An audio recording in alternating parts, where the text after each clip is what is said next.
natin idaan sa mabuting usapan.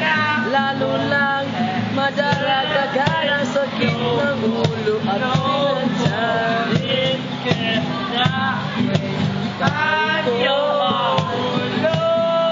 Bilang ika'y matawa, ano ako ng pag-asa. Yun pala, hanggang doon lang ang kaya. Akala ko ay pwede lang